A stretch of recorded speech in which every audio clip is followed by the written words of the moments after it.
guys. Good evening. It is John C. Morley here, serial entrepreneur. Welcome to IFYL Inspirations for Your Life. It is May 12th, 2024, ladies and gentlemen, and happy Mother's Day to everyone. Does everyone know when was the first Mother's Day? And today I'm going to dedicate this show to all the mothers alive with us and those that have passed on. But when was the very first Mother's Day? Does anybody know when the first Mother's Day was? Well, it started a very, very long time ago.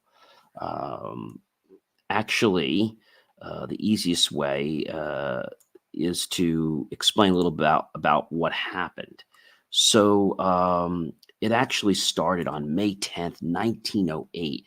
American activist Anna Jarvis held what is considered to be the first Mother's Day celebration. It was right after a memorial celebration. And so as universal as Mother's Day is, the holiday has surprisingly modern roots. While celebrating honoring Mother's Day, which has existed for thousands of years, it wasn't until the 20th century that the modern version of Mother's Day came to be. American activist Anna Jarvis created the holiday in honor of her own mother, who had organized women's groups to promote health and friendly community. Now, Jarvis's mother had dreamed of a Memorial Day honoring all mothers' work. Jarvis promised to fulfill those wishes after her mother's death in 1905 to honor her memory. On May 10th, 1908, Jarvis held what is considered by many to be the first Mother's Day celebration. In addition to conducting a memorial service in Philadelphia to honor all mothers, Jarvis sent 500 white carnations to her late mother's church in West Virginia, a flower that would come to be a symbol of the holiday. The celebration rapidly caught on, and President Woodrow Wilson officially designated the second Sunday of May as Mother's Day, which was officially proclaimed May 9th, 1914. The holiday's appeal to businesses played a significant role in its success for flowers, cards, and chocolates, and was able to help promote the day. And Jarvis saw this commercialization as a stark departure from her original intent for what Mother's Day is. And I want to just say before I get into the show tonight, we really want to thank our mothers for everything they've done. I definitely want to encourage you to subscribe to my channel because, our mothers have made a lot of sacrifices for us, including my mom. So when before I was born, my mom gave up her job as a very successful chemical engineer. And she made that choice to leave and have me. But then she didn't come back. And the reason she didn't come back is because she wanted to make sure that I was brought up right and didn't want to pay a nanny or anything like that. She wanted to spend time with me, which is one of the most important things. And there are so many mothers out there that are great people, but unfortunately, they don't make the sacrifice to spend it with their children, their sons or daughters. And so my mom is always there for me. Whether I'm feeling this way or that way, 24 hours a day, I can reach out to my mom. Now, sometimes we may not get along with our moms, something might be in a disagreement, but, cut them some slack. And if you do need a break sometimes, just say, hey, mom, I just need some time. I just need to be alone for a day or something. You know, Everything can happen, but be grateful to your mom because your mom is the reason that you're here. And she has made so many sacrifices for you, birthing you and just being there for you so many times.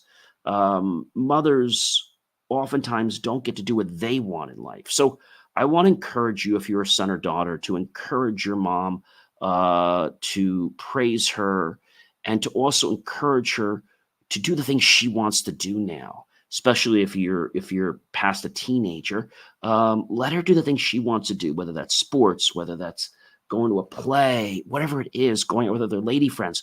Let her enjoy her life. She has a life, you have a life. And if you have not said Happy Mother's Day to your mom, please go ahead and do that. I want to share just one other thing before I get started with today's episode, and that is that my grandmother actually started my grandmother, and we had a song for each other, and it was called You Light Up My Life by Debbie Boone. You remember her? All right. So I want to just read you the lyrics to this song because I think this will hopefully clarify, some things. And it goes like this: So many nights I'd sit by my window, waiting for someone to sing me his song. So many dreams I've kept deep inside me, alone in the dark. But now you've come along and you light up my life. You give me hope to carry on. You light up my days and fill my nights with song. Rolling at sea, adrift on the water, could it be finally I'm turning for home? Finally, a chance to say, hey, I love you, never again to be all alone. And my grandmother on my dad's side, my grandmother called me Johnny. She was one of the very few that would call me Johnny. There's only a couple people in the family that was a special word, so nobody really called me that.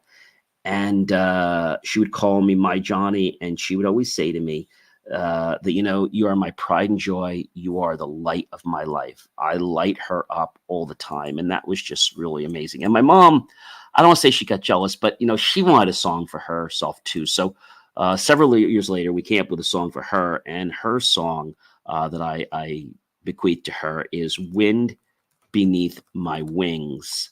And that I'm sure you guys know. I'm sure you know the song, but it's by Bette Midler.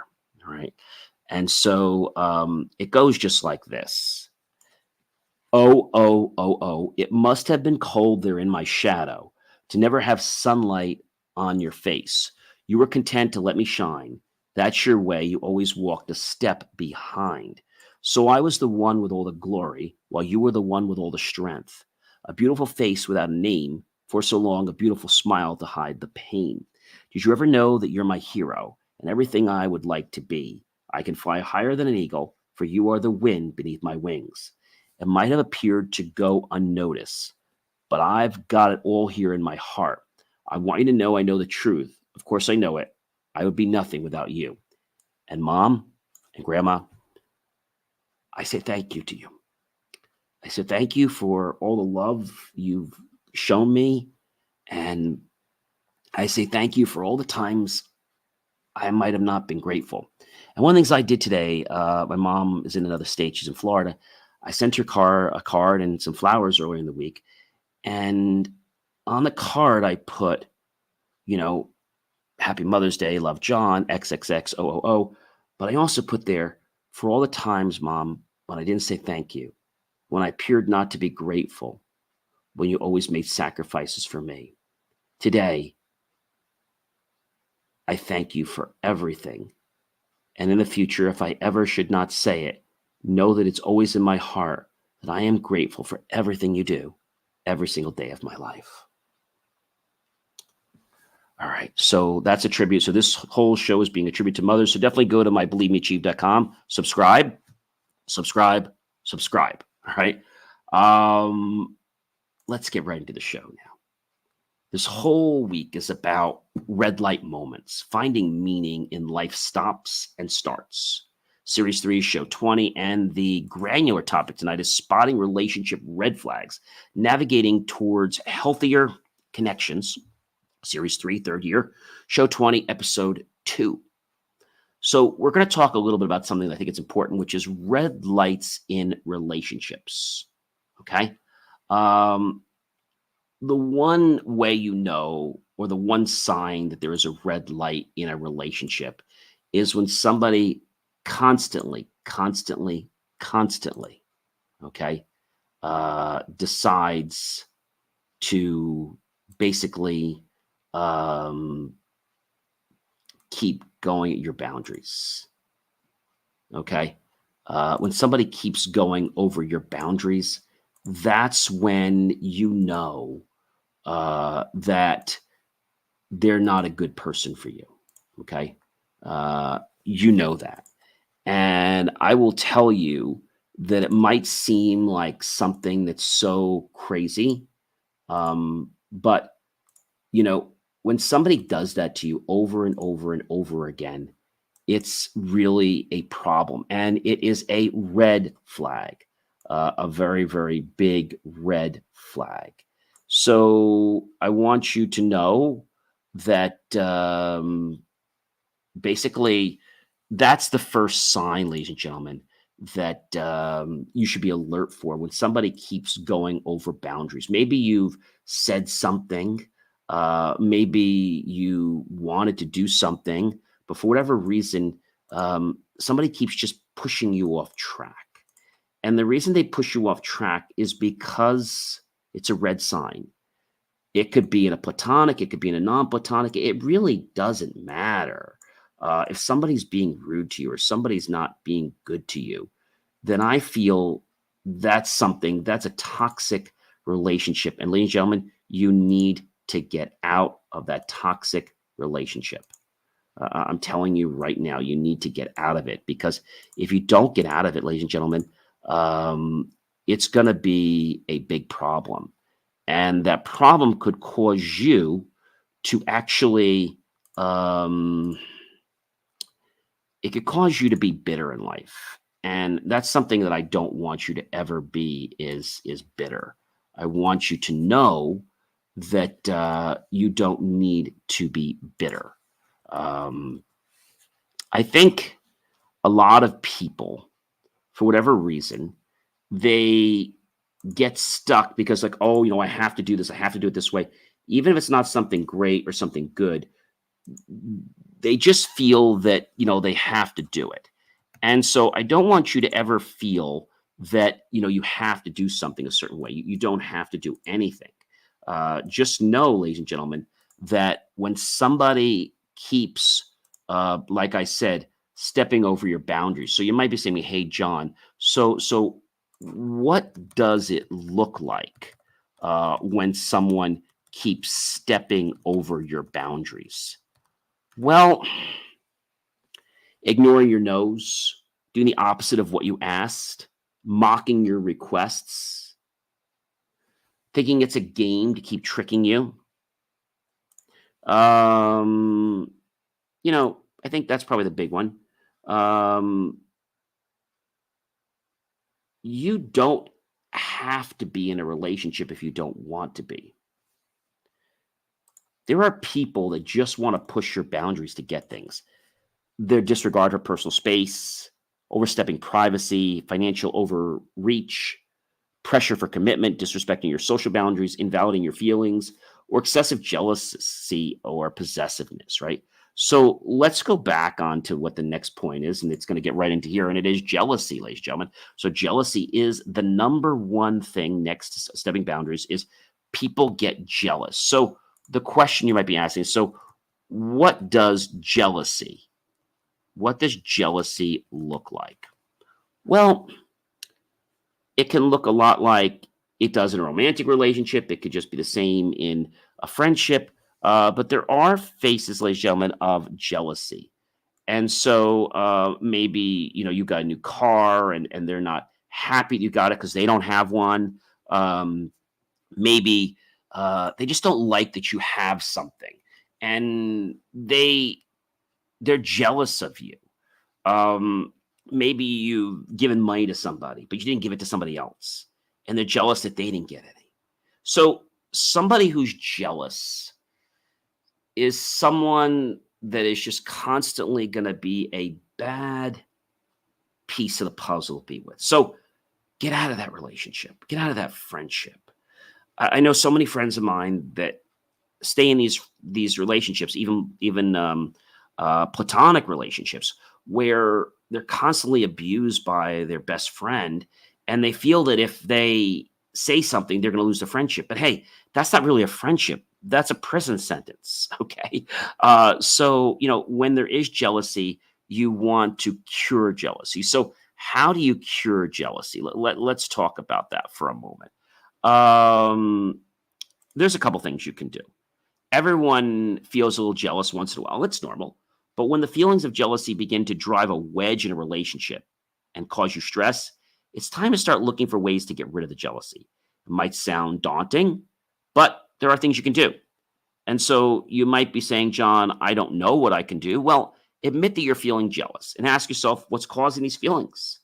Use your jealousy as a motivation to do better and focus on your unique strengths. Stop comparing yourself to others and take a break from social media if that is causing jealousy. I think sometimes the jealousy happens because somebody else is at a certain point in their life and you're not there. Now, you may not be there yet, but everybody's at a different point in life. So let's just acknowledge that. And if you do feel jealousy, try to take a deep breath and realize it's okay, but just know that it's not okay to rain on somebody else's parade. Somebody got a brand new car, don't be jealous of them. Be happy. You got a great car, you got a great job, you got a good relationship. Be happy for them. Because when you're happy for them, ladies and gentlemen, these things will then soon come into your life. I've said something a long time ago that when other people have their success, get up and cheer and shout from the rooftops, okay, for their victory until it's time to celebrate yours, and everyone else will soon return the favor. All right. Another one that's a problem in relationships is substance abuse. So, how do you detect substance abuse in a relationship? Well, there's a couple ways. The simplest way is, do they attempt to stop using the drug but can't? Do they crave a drug? Are they abusing a prescription drug for a longer time than what the actual prescribed time was for? Do they struggle with time management between their job, school, home life specifically because of their drug usage? Do they use drugs despite putting their lives in danger? Do they continue to use despite knowing that it's impacting their physical, mental health? Have they developed withdrawal symptoms, which can be remedied by taking more of a drug? Do they still continue to consume the drug even if it has a negative impact on their relationships? Do they consume a lot of their time seeking out the drug, using it, and recovering from it? Have they given up recreational social activities due to their drug usage? If you answered yes to any one of these, you probably are a candidate and someone who needs to talk to a center that can help you. Addictions really kill relationships.